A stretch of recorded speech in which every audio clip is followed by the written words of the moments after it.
我们很高兴今天可以来到教会，一起来亲近神。我们从座位上站立起来，我们来敬拜我们的主。我们的神是行奇事的神，阿们，阿们。我们来我们来唱歌。耶和华为我们行了大事，耶和华已经为我们行了大事。他铺张云彩当遮盖，夜间使我光照。耶和华已经为我们行了大事。他在干旱之处使水流成河。我们要欢呼，述说他的作为。我们依靠神，就能施展大能。我们要歌颂，要欢呼，述说他的作为。我们依靠神，就能施展大能。耶和华已经为我们行了大事，他命令狂风止息，那波浪就平静。耶和华已经为我们行了大事，他张开双手，我们就得饱足。我们要欢呼，述说他的作为。我们依靠神，就能施展大能。我们要歌颂，要欢呼，述说他的作为。我们依靠神，就能施展大能。他必带领选民，他必带领选民欢呼向前。我们举手来敬拜他。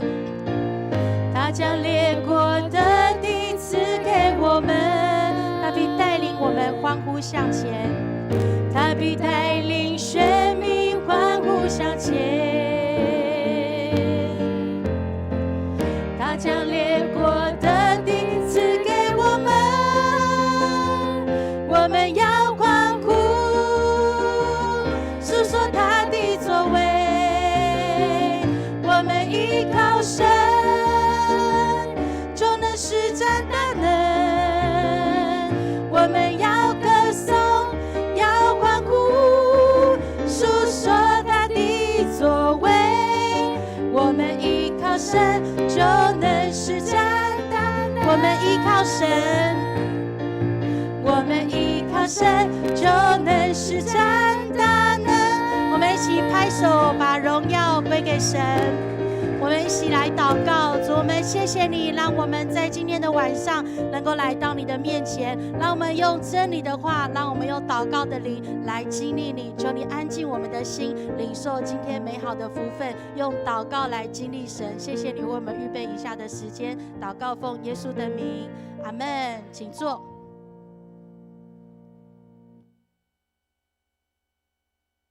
好，请跟旁边弟兄姐妹说，我们依靠神就能施展大能。我们依靠神就能施展大能。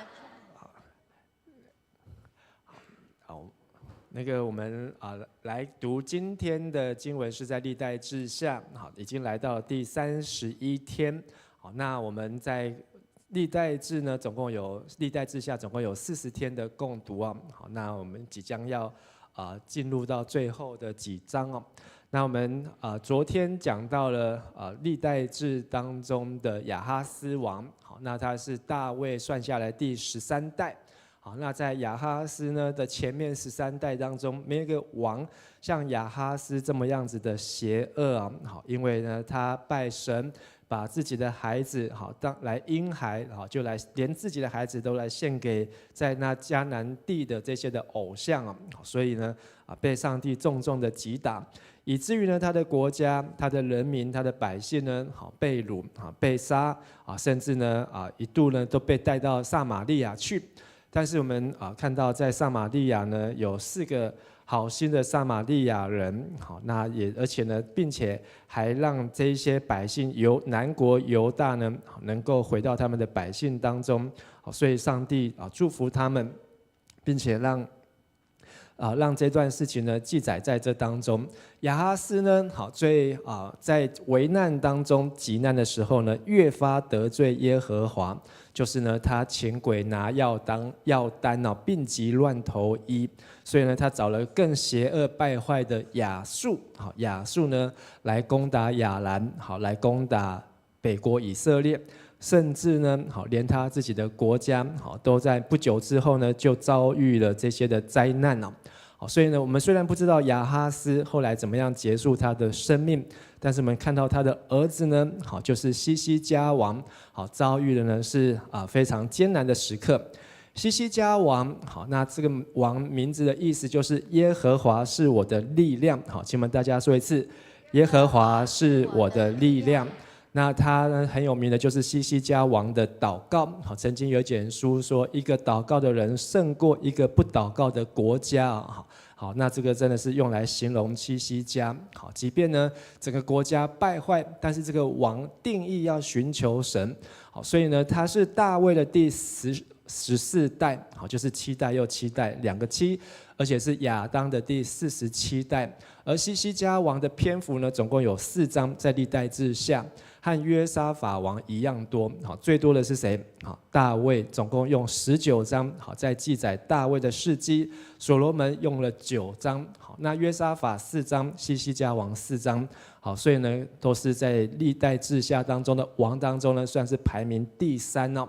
那西西家呢，他很重要，就是他一当王之后呢，他就来修殿，而且守节，好，守节期。好，那今天不会看到，明天会看到他来带领百姓国家来守逾越节啊，而且圣经说很久没有守逾越节，好，甚至还带来国家的复兴。那他也在明天会看到他来清除了南国的偶像，好，各种的偶像。算是列王当中，好，能够说到做到，好，彻底来除掉偶像。甚至呢，在以赛亚书38章、39章，好，很详细来记载，在西西家当王的时候，亚述大军怎么样一路杀，好，杀到了耶路撒冷的城墙，而且把耶路撒冷围困，好，然后让他们里面几乎快要断粮。就在他最危急的时候呢，好，但是上帝从他们从上帝的手中，好，从上帝得救，好，让他们脱离西拿基立，好，亚述大军的手，好，甚至呢，在这事情之后，然后西西家王生病，而且快要死，以赛亚来告诉西西家他的死期已到，西西家呢就向神祷告，好，结果以赛亚还没有走出圣殿呢，还没有走出王宫，好，这个上帝就听了西西家的祷告，增加他15年的寿命。但是在以赛亚书39章，好，也讲到这一段时间呢，好，西西家多活这15年，好，第一个他生了他的儿子马拿西，第二个呢，他开放他的国库给巴比伦的使者来参观哦，好，所以呢这件事情让这个南国犹大就被巴比伦盯上啊，好，前面是个亚述，亚述后面还有一个更强大的巴比伦，好，所以呢这是在旧约圣经当中好一个很重要的信息啊。但是在历代志，我们不会看到巴比伦事件。好，那这个事件呢，因为历代志是给被掳归回的犹太人，好，所以希望他们能够对他们的王好能够来学习。好，所以今天我们看到这一段29章，好，是讲到西西家复兴以色列的信仰，如何蒙上帝的赐福，29、30、31、32，好，总共有4章。而今天29章讲到西西家作王总共29年，行上帝眼中看为正的事情，并且他也要求祭司利未人洁净圣殿，以及西西家重新恢复圣殿的敬拜。最后他鼓励会众献祭奉献，而会众也都遵命进行了。好，所以这是今天一段很美的经文，好，很蒙祝福的经文。好，那么就请这个立珠长老好带我们来读29章，好，先从第1节和第2节来读。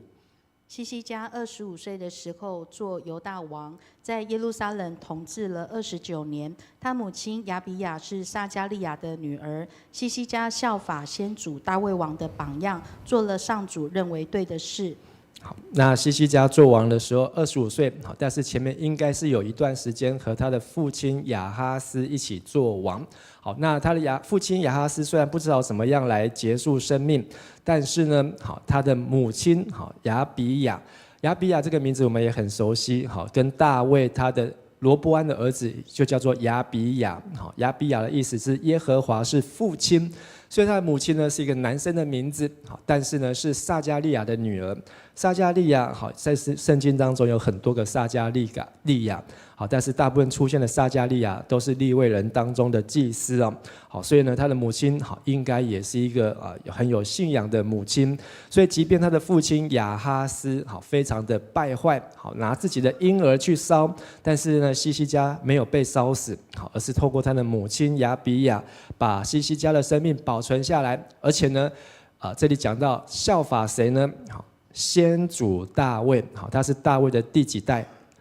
？14代，好，所以他一下呢追溯他的前14代，好所做的榜样，好，前面我们会看到很多是效法他父亲的榜样，但是西西家呢，好是直接找到源头大卫，好，所以呢他几乎很多地方好都很成功的效法大卫。我们来看他做了什么事情呢？接下来我们再请丽珠带我们来读3到7节。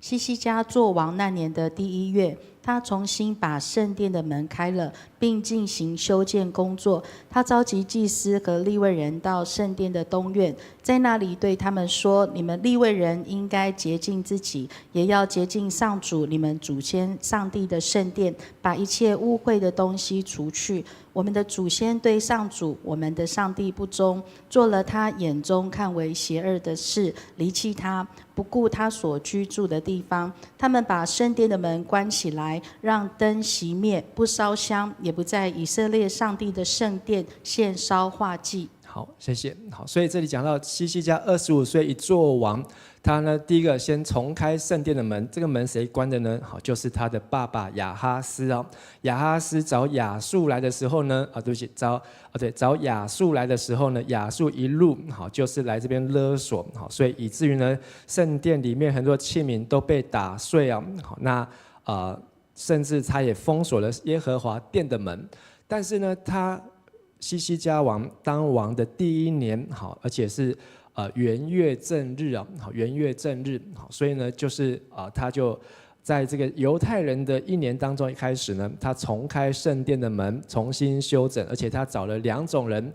就是第4节，祭司和利未人，好，所以西西家效法大卫，他看重祭司，他看重利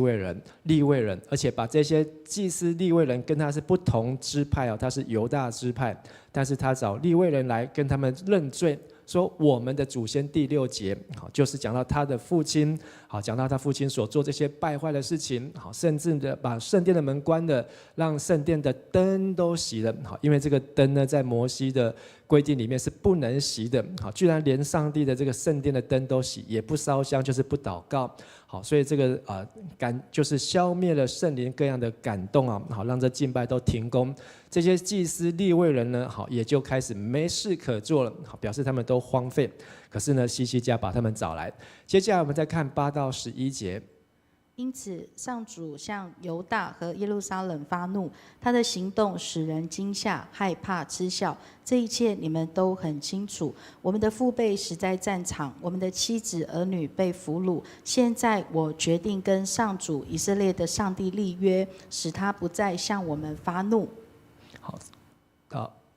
到11节。我的孩子们啊，不可拖延，你们是上主选召来向他烧香、领导人民敬拜他的人。所以西西家在祭司利未人的面前承认自己的罪，好，讲到他的上一代父亲好所做这些败坏带来这些的悲哀，好，被掳被杀。第10节，西西家讲出他的心志，就是他决定跟上主立约。好，所以我们看到在之前呢，好就是大卫他跟上主立约，亚撒跟上主立约，好，约沙法跟上主立约。在这些圣经当中，愿意跟上帝立约的王呢，好，他们都得到上帝的帮助。所以呢，他立约好，就是要来遵守上帝的话。所以他11节回来对这些利未人祭司说：“我的孩子们，好，就是子民呐，好，这些子民呐。”你们是被上主选召，好，选召就是分别出来向上主服侍的人，而且呢，他们扮演很重要的角色，就是要领导人民来敬拜上主。所以这些利未人和祭司对希西家来讲，好，他知道他们很重要。好，我们接着看他怎么做呢？12到14节。在那里的利未人有歌辖宗族亚玛赛的儿子马哈和亚撒利亚的儿子约尔，米拉利宗族亚伯底的儿子基士和耶和利勒的儿子亚撒利亚，格孙宗族辛玛的儿子约雅和约雅的儿子伊甸，以利撒反宗族申利和耶利，亚萨宗族撒加利亚和马探雅，西曼宗族耶歇和示美，耶杜顿宗族示玛雅和乌薛。好，那在这里总共列出了7个宗族哦。好，那7个宗族里面，前面3个呢，好，讲到都是雅各的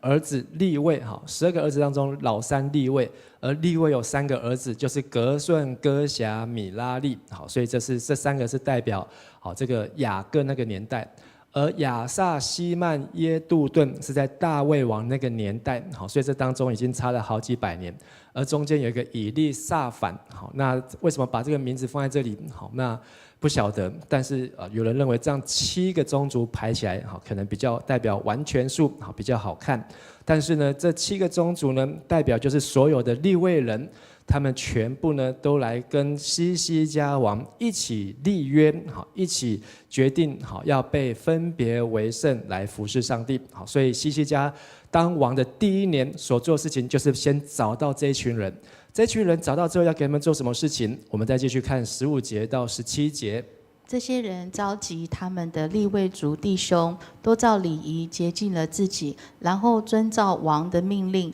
根据上主的法律开始洁净圣殿。祭司进去洁净圣殿，他们把所有不洁净的东西都搬到圣殿的院子里，利未人再把他们搬出城外，丢在吉伦西。这项工作在第1月的第1天开始，到第8天就全部完工，连圣殿的前堂也清除干净。然后他们又工作了8天，到那月的第16日，把圣殿预备妥当，好敬拜上帝。好，这7个宗族的利未人呢，好，只用了16天哦，2个礼拜，好多一点的时间，就把整个圣殿，好，原来乱七八糟，灯也熄了，然后这个献祭香坛也没有了，好，然后这些甚至一些过去被掳被封锁的门，好，重新打开，重新整理，大扫除，好，所以这些利未人要做工以前呢，他们要先将自己分别为圣，好，是带着敬畏的心来做圣殿的整理工作，而他们开始按照上主的法律，就是摩西的话，好，恢复各样圣殿的东西。而里面也讲到圣殿里面很多不洁的东西，好，可能就是他的父亲好所留下来的，好，把东西都偶像啊这些沾染污秽的东西都在圣殿也都搬到吉伦西去丢啊。好，这件事情呢，在亚萨王好历代志下15章，好，亚萨王也曾经做过洁净圣殿，而且也是丢在同样的地方，就是耶路撒冷城墙外的吉伦西。而这从1月1号第1个月的第1天，好，做到第8天，好，就是过了一个安息日的第2天，就全部完工。但是呢，后面的8天呢，就是连圣殿的前堂好也清除干净，所以又做了8天。然后呢，到那个月的第16天，所有圣殿都预备妥当，好敬拜上帝。好，但是这一章我们不会看到，到下一章我们会发现，这个1月的第16天过了一个很重要的节期，好，就是在1月的第14号，好的这个逾越节。好，这逾越节呢，是由这个以色列人他们出埃及是他们的重要的日子。可是他们没有在逾越节那一天，好如期的把圣殿完工来守节，好，所以我们在明天会继续看到他们如何过期的逾越节，好如何来恢复，好来完成，好，这是明天会看到，好，但是总之呢，因为他们忙着要把圣殿洁净，才能够敬拜上帝，好，所以呢，虽然时间很短，只有16天，但是也已经超过了逾越节的时间。接下来我们再看18和19这2节。利未人报告希西家王说：“我们已经把整个圣殿照礼仪洁净完毕，包括献烧化祭的祭坛、放供饼的桌子和所有附带的器具都洁净了。我们也把亚哈斯王当年对上帝背信时所移走的器具都搬回来，我们已经把它们重新奉献，现在都放在上主的祭坛前。好，读到这里，有没有发现西西家他都运用什么人呢？好，就是利未人。好，西西家他很聪明。好，我们看到他效法大卫，大卫就是非常懂得利用利未人。好，这一批上主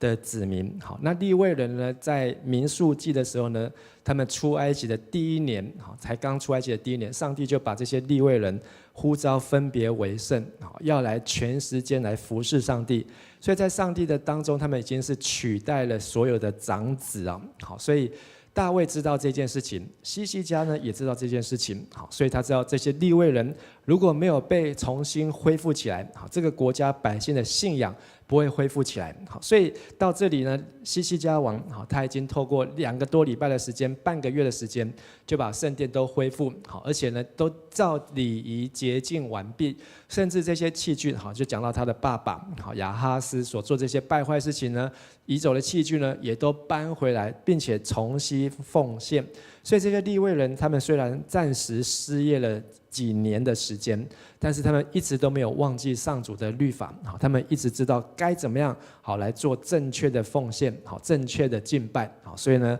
很快的西西家重用这一群的利未人祭司，让圣殿呢就恢复了它的功能，而接下来就是要把这个圣殿重新奉献给神。好，接下来我们再读20节到24节。第二天一早，西西家王召集城里的领袖们一起到圣殿去，为要赎王室的罪、犹大人民的罪，以及洁净圣殿。他们带来了7头公牛、7只公绵羊、7只小公羊、7只公山羊。王吩咐亚伦后代的祭司把这些动物当生祭献在祭坛上。祭司们先宰公牛，再杀绵羊，然后宰小羊，把每一祭牲的血洒在祭坛上，最后把山羊牵到王和其他敬拜的人面前，他们就按手在山羊头上。于是祭司宰了山羊，把血倒在祭坛上，当作生祭，除去所有人民的罪，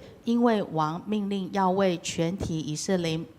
列人民献烧化祭和赎罪祭。好，那所以20节说，第二天一早，好，就是第17天啊，16天结束之后，好，西西家就急着赶着，好，其实不晓得有没有很急，但是效率非常高，速度非常快。好，他只有16天，第17天就要到圣殿，而且他要先去圣殿呢，不是要去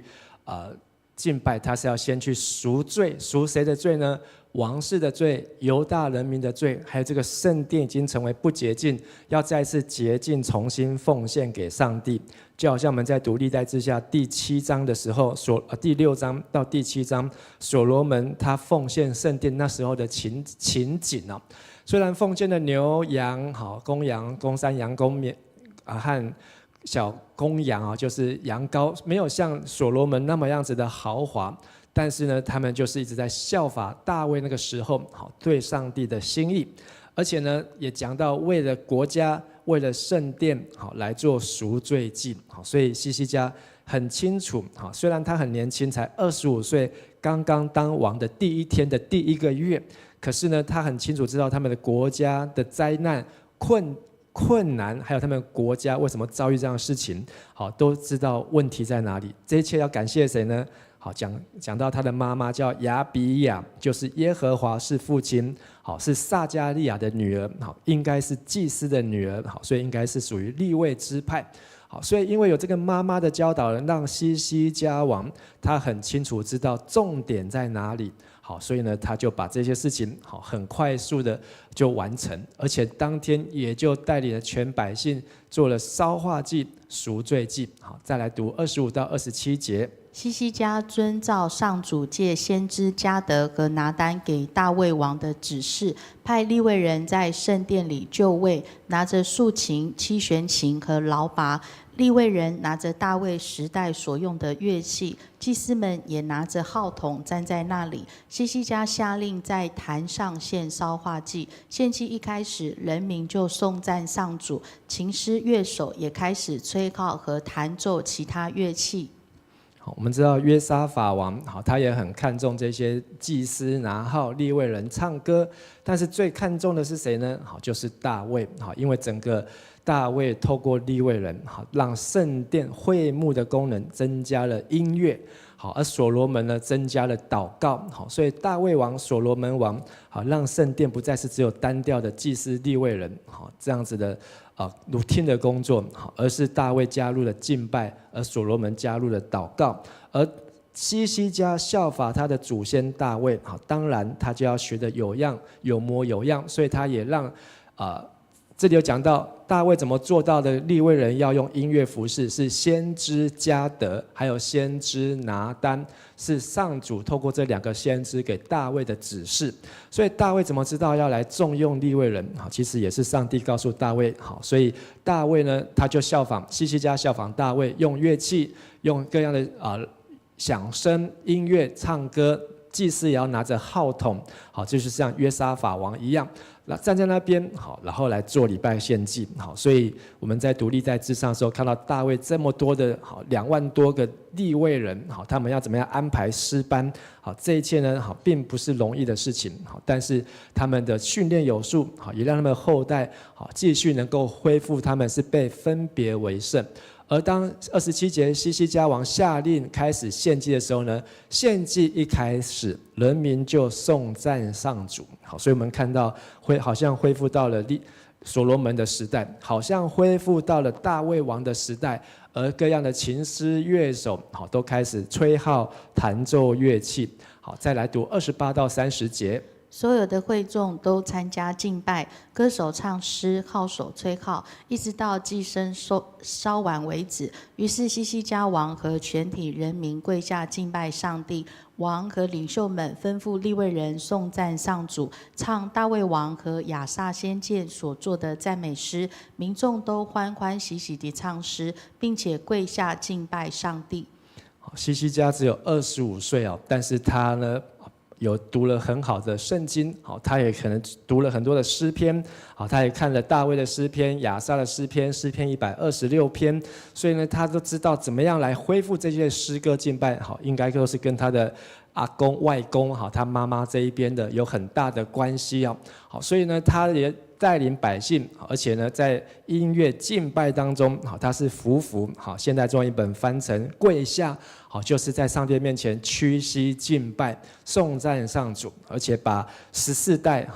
就是他的14代前的祖先大卫的诗篇都拿出来吟唱。好，看起来好像就是一个礼拜的最高峰，因为连人民众都欢欢喜喜的唱诗敬拜，好，感觉是最敬拜的最高峰。但是如果你是西西家王，到了这一刻的时候，接下来要做什么呢？好，如果你看到哇，好不容易圣殿都清理干净了，乱七八糟东西都没有了，好，这些垃圾都丢掉了，然后呢，人都回来了，而且也开始弹琴了、打鼓了、吹号了，而且百姓都来敬拜，也献祭了，祭司都开始做了。那下一步是什么呢？好，我们来看看西西家王他的下一步。好，31到33。西西家对民众说：“现在你们都洁净了，把祭牲带来做感谢祭献给上主吧。”他们就听从王的话，其中有些人自愿带来牲畜，宰了做烧化祭。他们带来70头公牛、100只公绵羊、200只小公羊做烧化祭献给上主。他们也带来600头公牛和3000只绵羊，当作给民众吃的牲祭。好，所以敬拜好的最高峰，好是奉献，好是人民的回应。所以西西家告诉百姓说：你们都已经洁净，圣殿洁净了，服事洁净了，人民洁净了，国家洁净了。而我们洁净之后，就是要回应上帝的恩典，好，就是要来奉献礼物。所以大家就听从，自愿，好，不是被勉强的，是甘心乐意的奉献。好，然后呢，把这些的奉献通通带来。好，当中好这些给利未人的、给祭司的，也有给民众。好，应该第一个是分给祭司，再来是分给利未人。好，但是呢，他们礼物多到可以给民众。好，所以表示大家的奉献非常的踊跃。但是呢，还有出现一件事情。好，来读34节。由于到36牲畜太多，宰的祭司不够，他们同族利未人就帮助他们，一直到工作完毕。那时有更多的祭司洁净了自己。原来利未人比祭司更切实遵守洁净的规定，除了献全牲的烧化祭以外，祭司们也负责把人民所吃平安祭的脂肪烧掉，把那跟烧化祭一起献上的奠祭的酒倒出来，这样在圣殿里的敬拜又恢复了。西西家王和人民都很快乐，因为上帝帮助他们很快地做完这些事。好，所以讲到说祭司人手不足，好，祭司要负责宰杀祭物，但是奉献礼物太多了，谁来帮忙呢？好，就是利未人和他们同族的利未人。一直做好帮忙宰杀祭物，到所有的祭物通通处理完。所以呢，这里有一句话说，红色的我们一起来读：那时有更多的祭司洁净了自己。原来利未人比祭司更切实遵守洁净的规定。好，所以从这句话里面看到说，原来有一些祭司是在打混摸鱼的。好，可能是在打混摸鱼。好，他们没有太久没有当祭司。但是看到这一群忠心的利未人比祭司更切实遵守洁净的规定，让更多的祭司愿意洁净自己，好起来承接他应该承接的工作。好，但是呢，这是一个插曲。好，最后的36节，王百姓好都很快乐，因为上面黄色说圣殿的敬拜终于又恢复了。好，他的父亲亚哈斯做王好的这段期间，好有16年。好，那这几年当中呢，好从约坦之后，好约坦开始呢，他就不进入圣殿，加上他的儿子亚哈斯，好更是拜得迷迷冒冒。所以30几年当中，还有乌西亚的最后几年，好最后12年，好他也好因为沾染这个长了大麻风，没有办法进去圣殿。所以这么长的时间，圣殿荒废在那边。但是西西家用多久的时间？刚才我们读到现在，16天，然后第17天就做礼拜，好，然后那一天的礼拜，好，礼拜不晓得多久，但是礼拜最后就邀请大家奉献，好，不到1个月的时间，一个25岁好的西西家，好，他却知道怎么样子来恢复国家的荣耀和敬拜。所以从今天这段经文里面，是一段记载的很详细的故事，让我们知道一个国家要复兴以前，要先怎样恢复对上帝的敬拜。好，一个国家好，如果拜错了神，跟压错了牌，好，然后选错了号码，可能呢这个国家就会跟着沉沦。但是西西家很有远见，好，因着他的妈妈叫做耶和华是父亲。因着他的外公叫做撒迦利亚，就是耶和华纪念，上帝纪念，所以呢，他知道怎么样很快的找出问题，而且对症下药。好，在短短的几个礼拜当中，他就让国家人民跟上帝的关系突然就好起来了。但是他的前面的亚哈斯王却没有跟上帝的关系非常的糟糕，以至于呢12万人一天被杀，20万人被掳去北国。好，但是西西家却汲取教训。而第二个我们也看到，当西西家恢复敬拜以前，他要先恢复谁呢？分别为圣的利未人。好，所以西西家知道，利未人如果没有被复兴起来，那这个圣殿好的工作是没有人可以来承接的，所以他对症下药，好锁定利未人和祭司，要他跟他们告诉他们要立约，好告诉他们我的孩子们啊，好你们是被呼召、被分别出来的，要来服侍，而且还要领导百姓，他们要成为信徒的榜样。所以这群利未人在希西家的眼中口中是非常的重要，所以他们要他们洁净自己。而利未人被呼召出来之后，只花了16天就把希西家王给他们的任务全部都做完。所以我们不晓得这批利未人到底是几千人几万人，不晓得，或是只有几百人，但是他们的动作让这个圣殿的恢复，也以至于后来我们继续会看下去这4章希西家的国家如何再次强盛起来。而最后敬拜的最高峰不是看那些祭司宰杀羔羊、宰杀羊啊、宰杀牛啊，敬拜的最高峰是人民的什么？奉献。所以这是在从摩西搭会幕的时候，所罗门王献圣殿的时候，以及耶和耶大，还记得约阿施的姑丈耶和耶大，他也恢复圣殿的时候，那时候又一批的奉献。而这是第4次看到对于圣殿会幕当中的奉献，就是在这个希西家王的时代，人民的奉献。所以亲爱的弟兄和姐妹，透过今天的信息，让我们学习为3件事情来祷告。第一个就是为我们在教会当中的敬拜祷告，让我们每一次的敬拜是分别为圣的敬拜，是先愿意认罪，除去污秽，愿意把各样的恶行都摒除，丢到汲沦溪，拿去烧毁，拿去丢弃，让我们能够恢复跟神的关系，而让我们的敬拜能够成为国家的复兴，成为国家的祝福。好，我们一起来祷告。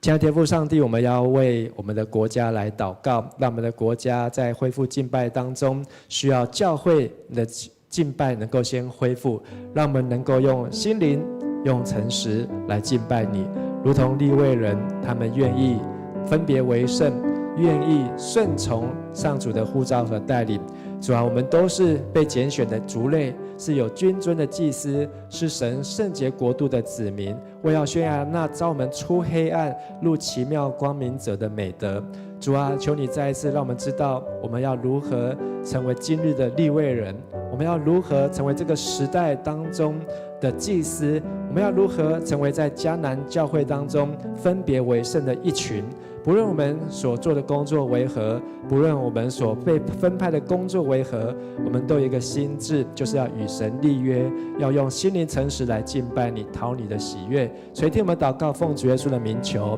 阿们。第二个，我们要为分别为圣的同工来祷告。教会当中需要有一群被呼召分别为圣的同工，而上帝并不是看重千千万万，上帝所看重是一个单纯愿意回应的心。每一个愿意回应上帝的呼召，每一个愿意说主啊，我在这里，请差遣我，每一个都能够成为教会的祝福。让我们为自己也为教会的同工，被呼召成为长老执事、区长、小组长，或是被呼召成为全职同工、兼职同工的每一位，不论在各样的岗位上面，为他们来祷告，都能够成为教会的祝福。我们一起同声开口来祷告。是的，天父上帝，谢谢你，因为你要呼召我们